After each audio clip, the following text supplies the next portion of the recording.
Friends, स्वागत है मेरे चैनल MCQ स्टडी IQ पे। और आज की वीडियो में हम लोग बात करने वाले हैं जनरल साइंस का इंपॉर्टेंट क्वेश्चंस के बारे में। ठीक है फ्रेंड, ये 21वां पार्ट है इस सीरीज का। और आज भी हम लोग करने वाले हैं 25 इंपॉर्टेंट क्वेश्चन, जो कि रहेगा आपका ग्रुप डी और RRB NTPC के एग्जाम के बेसिस। फ्रेंड, ग्रुप डी में 25 मार्क्स का जनरल साइंस आ रहा है और RRB NTPC में फ्रेंड आपको 15 से 16 मार्क्स का जरूर जनरल साइंस का क्वेश्चन देखने को मिलेगा ही मिलेगा। ठीक है, तो इसमें टोटल क्वेश्चन आप देखिएगा अंत तक 15 क्वेश्चन बायोलॉजी का, 5 क्वेश्चन फिजिक्स का और 5 क्वेश्चन केमिस्ट्री का मिलेगा।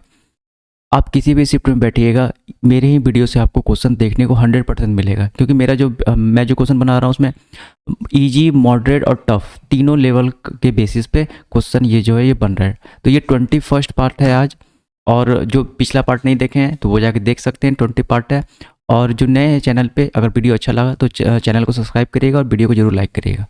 फर्स्ट क्वेश्चन का बात कर रहे हैं हम लोग यहाँ पे। काफ़ी इंपॉर्टेंट क्वेश्चन आज करने वाले हैं बायोलॉजी पे। आज हम लोग बात करने वाले हैं डिस्कवरर पे। ठीक है, इंपॉर्टेंट बायोलॉजी से रिलेटेड जो डिस्कवरी हुआ है उस पर बात करेंगे, उनका इंपॉर्टेंट हम लोग साइंटिस्ट को देखने वाले हैं। ठीक है, क्वेश्चन रहेगा आज के वीडियो से भी काफ़ी इंपॉर्टेंट। आज का साइंस का ये टॉपिक रिलेटेड है, हाईलाइटेड टॉपिक रहेगा, क्योंकि हाल फिलहाल के एग्जाम में ये सारा क्वेश्चन आया हुआ है।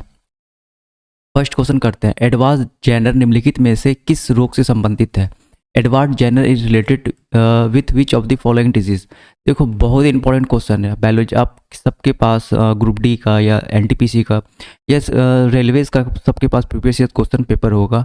आप क्वेश्चन पेपर उल्टा के देखिएगा, बहुत बार ये क्वेश्चन पूछा हुआ है कि एडवांस जेनर किससे संबंधित है। ठीक है, तो इसका राइट आंसर क्या होगा? चेचक से। ठीक है, स्मॉल फॉक्स का टीका जो है वैक्सीन बनाया था एडवांस जेनर ने। ऐसे पूछ सकता है स्मॉल फॉक्स का वैक्सीन किसने खोजा था? तो एडवांस जेनर ने खोजा था। ठीक है, काफ़ी इंपॉर्टेंट क्वेश्चन रहेगा ये भी। क्वेश्चन नंबर 2 करते हैं, वैज्ञानिक जो सबसे पहले परिसंचरण तंत्र के बारे में बताए हैं। ठीक है, scientist who first explain about circulatory system. काफ़ी इंपॉर्टेंट है, सबसे पहले सर्कुलेटरी सिस्टम या परिसंचरण तंत्र के बारे में किस वैज्ञानिक ने बताया है? काफ़ी इंपॉर्टेंट क्वेश्चन है ये भी। देखो, विलियम हार्वे ने। ठीक है, विलियम हार्वे यहाँ पे राइट आंसर होगा। डायरेक्ट क्वेश्चन उठ के आएगा आपके एग्जाम में। ठीक है, डायरेक्ट क्वेश्चन यही उठ करके आपके एग्जाम में आ जाएगा, क्योंकि जब भी रिपीट करता है तो टोटल क्वेश्चन रिपीट कर देता है या थोड़ा बहुत घुमाता है। ऐसा पूछ देगा विलियम हार्वे किससे संबंधित है? ठीक है, तो सर्कुलेटरी सिस्टम से संबंधित है। काफ़ी इंपॉर्टेंट क्वेश्चन है, अभी देखेंगे प्रीवियस ईयर्स भी क्वेश्चन रेलवे का 2018-19 में इससे क्वेश्चन पूछा है। थर्ड बात करते हैं, हृदय का प्रतिरोपण सबसे पहले किसके द्वारा किया गया था? Transplantation of heart is first done by. बहुत इंपॉर्टेंट क्वेश्चन है ये क्वेश्चन तो बहुत बार रेलवे पूछा है। ठीक है, तो याद रखना डॉक्टर क्रिश्चियन बर्नार्ड के द्वारा। ठीक है, डॉक्टर क्रिश्चियन बर्नार्ड के द्वारा सबसे पहला हार्ट का प्रतिरोपण किया गया था। ठीक है, ट्रांसप्लांटेशन हार्ट का किया गया था। ठीक है, काफ़ी इंपॉर्टेंट क्वेश्चन है ये भी। ठीक है, ये भी मोस्ट इंपॉर्टेंट क्वेश्चन में आप मान के चल सकते हैं, PCS का क्वेश्चन है ये। क्वेश्चन नंबर 4 करते हैं, double helix model of DNA is given by. DNA का डबल हेलिक्स मॉडल किसके द्वारा दिया गया है? ठीक है, देखो 2 दिन पहले ये बताए थे, क्योंकि अभी इसी के बारे में डिस्कस कर रहे थे हम लोग पिछले 2-3 वीडियो में बायोलॉजी से, तो पता होना चाहिए किसने दिया था। तो वास्टन और क्रिक ने। ऑप्शन नंबर 4 राइट आंसर है 100%। देखो, शुरू का जो शिफ्ट में बैठोगे, शुरू का 1 से 3 दिन के अंदर में जिसका एग्जाम पड़ेगा ग्रुप डी या आपका NTPC में, तो ये क्वेश्चन देखने को मिलेगा, क्योंकि बहुत फेमस क्वेश्चन है ये रेलवे का बहुत बार ये एग्जाम में पूछ के क्वेश्चन को पुराना कर दिया है। ठीक है, SSC में बहुत बार ये क्वेश्चन पूछ के पुराना कर दिया है, बट रहेगा क्वेश्चन जरूरी है। क्वेश्चन नंबर 5 करते हैं, किसने प्रस्तावित किया था कि प्रत्येक जीवित प्राणी कोशिका से बना हुआ है? देखो, ये RRB CG 2002 का क्वेश्चन है। Who propose that the every living being are made of cell. काफ़ी इंपॉर्टेंट क्वेश्चन है। अच्छा, इसका जो ऑप्शन था वो सिर्फ ABCD नहीं था, उसमें ऐसे लिखा हुआ था 1 A B C, second B and C, third C और D, फोर्थ में लिखा हुआ था आपका A और D। कुछ ऐसे करके क्वेश्चन लिखा हुआ था, क्योंकि यहाँ 2 सही होगा। ठीक है, 2 ऑप्शन यहाँ सही होगा। तो पूछा था विच of the following is true. निम्नलिखित में किसने प्रस्तावित किया था कि जीवित प्राणी कोशिका से बना हुआ है? तो यहाँ पे हो जाएगा ऑप्शन नंबर 3 जो हो जाएगा C और D। सिल्चर और सिल्वान ने, दोनों ने मिल करके ऑप्शन नंबर C और D ने जो है यहाँ पे राइट आंसर होगा। दोनों ने यही प्रस्तावित किया कि प्रत्येक जीवित प्राणी कोशिका से बना हुआ है। ठीक है, काफ़ी इंपॉर्टेंट है। ठीक है, ये दोनों का साइंटिस्ट का नाम हम लोग पहले भी बायोलॉजी में पढ़ चुके हैं, तो इंपॉर्टेंट क्वेश्चन रहेगा, ये याद रखना है। इस करते हैं, हरगोविंद खुराना साझा नोबेल पुरस्कार किसके क्षेत्र में दिया? देखो, हरगोविंद खुराना को Hargobind Kumar share Nobel prize work in the field of biochemistry में। याद रखना मेडिकल साइंस में नहीं, बायोलॉजी में नहीं, बायोकेमिस्ट्री में इनको मिला था, ठीक है। जीन में इन्होंने खोज किया था, ठीक है। तो याद रखना जैव रसायन, बायोकेमिस्ट्री। 7 बात करते हैं रक्त समूह की खोज किसके द्वारा की गई थी? The blood group discover by. ये भी 2-3-4 दिन पहले का ये वीडियो था जब ब्लड ग्रुप वगैरह पढ़ा रहे थे। तो याद रखना किसने खोज किया था, काफ़ी इंपॉर्टेंट, मोस्ट इंपॉर्टेंट क्वेश्चन है ये, ठीक है। ये भी काफ़ी इंपॉर्टेंट क्वेश्चन है। तो लैंड स्टेनर ने जो है ब्लड ग्रुप का खोज किया था। क्वेश्चन नंबर 8 करते हैं हार्मोन इंसुलिन का आविष्कार किसके द्वारा किया गया था? The hormone insulin is invented by. Most important question है ये भी। देखो एफ वेंटिंग ने हार्मोन इंसुलिन का खोज किया था। टोटल क्वेश्चन ही उठ के आ जाएगा आपके एग्जाम में आज का, ठीक है। बहुत इंपॉर्टेंट क्वेश्चन है। देखो ये क्वेश्चन हम जो मेरा वीडियो बहुत दिन से फॉलो कर रहे हैं तो उनको पता होगा कि ये क्वेश्चन आरबी एनटीपीसी 2019 का है। थोड़ा बड़ा क्वेश्चन वहाँ पे लिखा हुआ था, वहाँ पे बताया भी गया था कि क्रिस्कोग्राफ का यूज हम करते हैं पौधे की लंबाई नापने में, ठीक है।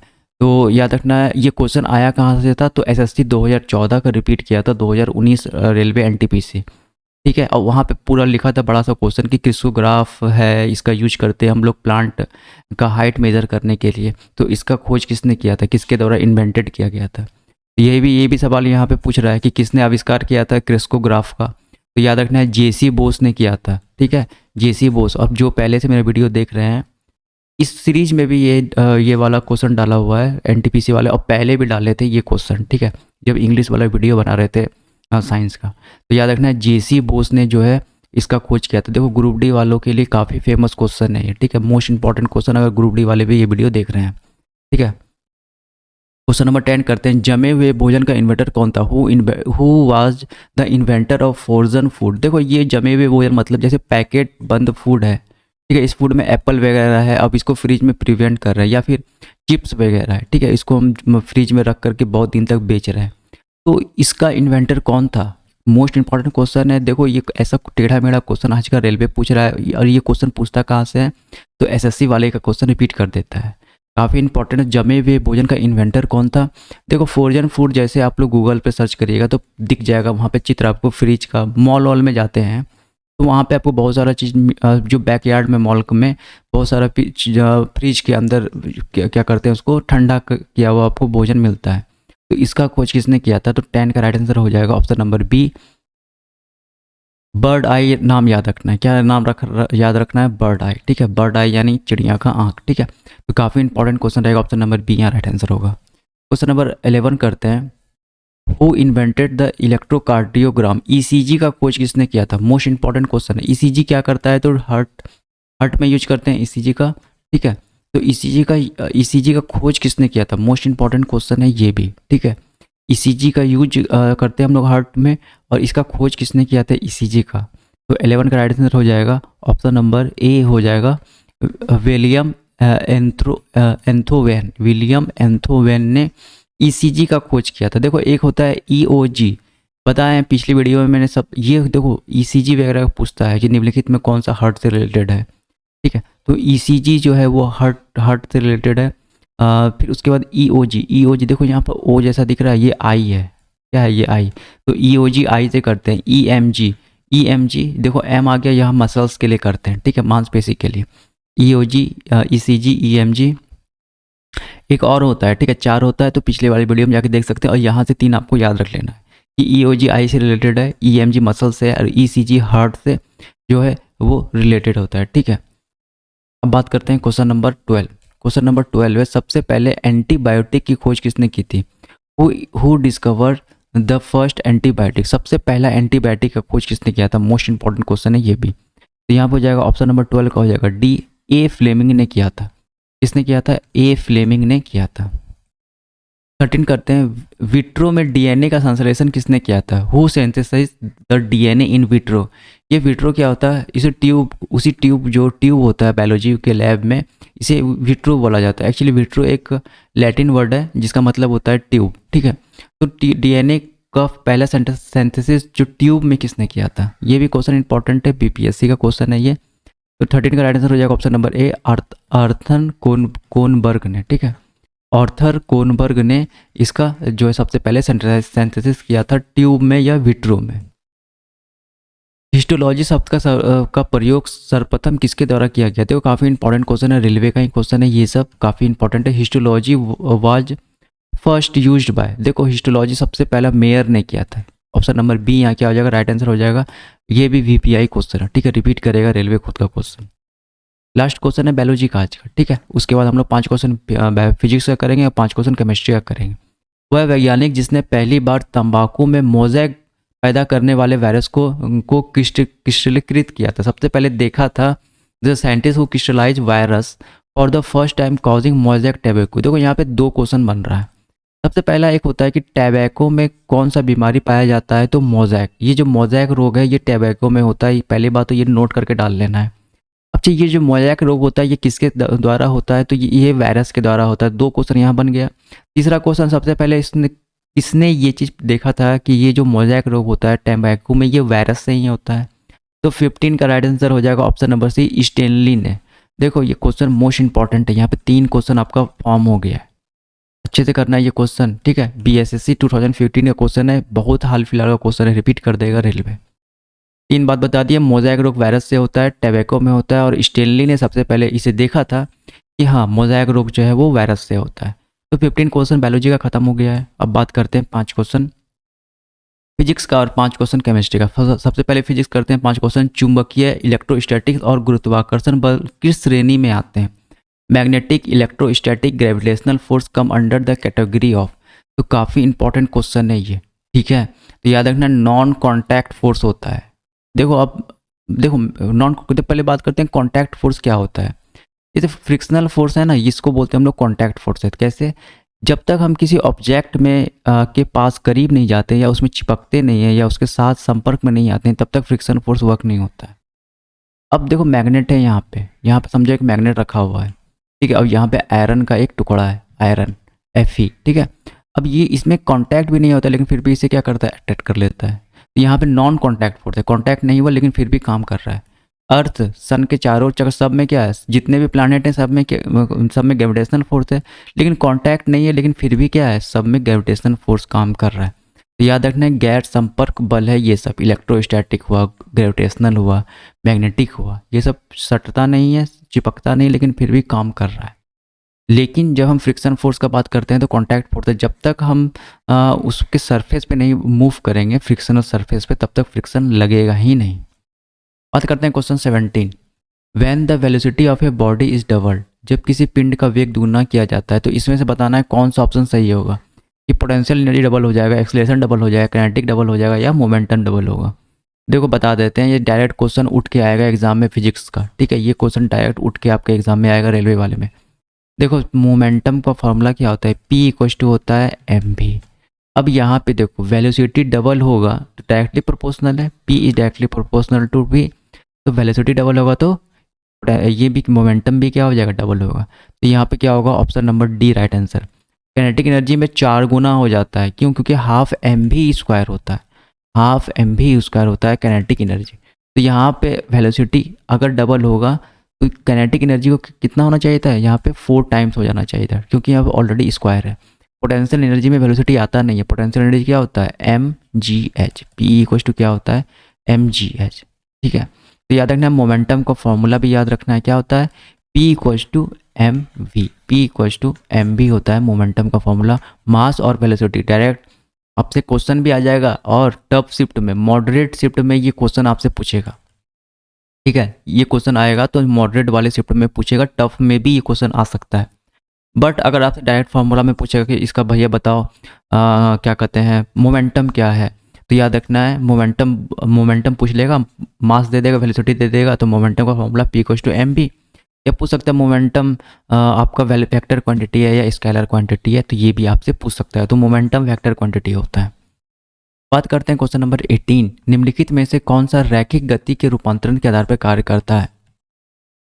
इजी क्वेश्चन है, ठीक है। Which of the following work on the basis of conservation of linear momentum. तो सबको पता है कि रॉकेट जो है वो लीनियर मोमेंटम पे, कंजर्वेशन ऑफ लीनियर मोमेंटम पे वर्क करता है, ठीक है। जेट नहीं, रॉकेट यहाँ राइट आंसर होगा। 19 क्वेश्चन करते हैं। निम्नलिखित में से किसकी कोई इकाई नहीं होती है? Which of the following has no unit. देखो जिसके साथ रिलेटिव वर्ड आ जाएगा उसका कोई यूनिट नहीं होता है, ठीक है। तो संक्षेप घनत्व का कोई यूनिट नहीं होता है। टोटल बता दें, देखो प्रेशर का यूनिट, प्रेशर का फॉर्मूला क्या होता है, फॉर्मूला भी पूछा है प्रेशर का। प्रेशर का फॉर्मूला होता है